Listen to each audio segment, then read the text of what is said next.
என் மனம் நிறை நாட்டுமக்களே, பிரயாக்ராஜில் மகா கும்பமேளா தொடங்கிவிட்டது. தலைவணங்க வேண்டிய மக்கள் வெள்ளம், கற்பனை கெட்டா காட்சிகள், சமத்துவம் சகோதரத்துவத்தின் அசாதாரணமான சங்கமம். இந்த முறை கும்பமேளாவில் பல திவ்யமான இணைவுகளும் அரங்கேறுகின்றன. கும்பமேளாவின் இந்த உற்சவம் பன்முகத்தன்மையில் ஒற்றுமையைக் கொண்டாடுகிறது. சங்கம பூமியிலே அனைத்து பாரத மக்களும், அனைத்துலக மக்களும் ஒன்று திரண்டிருக்கிறார்கள்.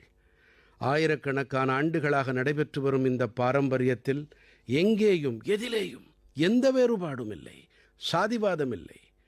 இதிலே பாரத நாட்டின் தென்பகுதி மக்களும் வருகிறார்கள், கிழக்கு பாரதியர்களாகட்டும் மேற்கு பாரதியர்களாகட்டும் வருகிறார்கள். கும்பத்திலே ஏழை பணக்காரர்கள் என அனைவரும் இணைகிறார்கள். அனைவரும் சங்கமத்தில் சங்கமித்து புனித நீராடுகிறார்கள். ஒன்றுபட்டு அனைவருக்குமான உணவை உண்கிறார்கள், பிரசாதங்களை ஏற்கிறார்கள். ஆகையால் தான் கும்பம் என்பது ஒற்றுமையின் மகா கும்பமாக இருக்கிறது. பாரத நாடு முழுமையும் பாரம்பரியங்கள் எப்படி ஓரிழையில் இணைக்கின்றன என்பதை கும்பத்திற்கான ஏற்பாடுகள் நமக்கெல்லாம் உணர்த்துகின்றன. வடக்கு முதல் தெற்கு வரை நம்பிக்கைகளை செயல்படுத்தும் வழிமுறைகளும் ஒன்று போலவே இருக்கின்றன. ஒருபுறம் பிரயாக்ராஜ், உஜ்ஜைன், நாசிக் மற்றும் ஹரித்வாரில் கும்பமேளாவின் ஏற்பாடுகள் நடக்கும் வேளையிலே, மற்றொரு புறத்திலே தென்னாட்டிலே கோதாவரி, கிருஷ்ணை, நர்மதை மற்றும் காவிரி நதிகளின் கரைகளிலே புஷ்கரம் நடக்கின்றன. இந்த இரு புனித தருணங்களும் நமது பவித்திரமான நதிகளோடு, மக்களின் நம்பிக்கைகளோடு இணைந்திருக்கின்றன. இதைப் போலவே கும்பகோணம் தொடங்கி திருக்கடையூர், குடவாசல் தொடங்கி திருச்சேரை வரை இருக்கும் பல ஆலயங்களின் பாரம்பரியங்கள் கும்பத்தோடு தொடர்புடையனவாக இருக்கின்றன. நண்பர்களே, இந்த முறை கும்பமேளாவிலே இளைஞர்களின் பங்களிப்பு மிகவும் பரவலாக இருப்பதை நீங்கள் கவனித்திருக்கலாம். இளைய தலைமுறையினர் தங்களுடைய பண்பாட்டோடு பெருமையுணர்வோடு இணையும் போது அதன் வேர்கள் மேலும் பலமடைகின்றன, அதன் எதிர்காலம் மேலும் பிரகாசமானதாக ஆகிறது என்பது நாம் உணர வேண்டிய மேலும் ஒரு உண்மை. இந்த முறை கும்பத்தின் டிஜிட்டல் காலடி தடங்களையும் பெரிய அளவிலே நம்மால் காண முடிகிறது.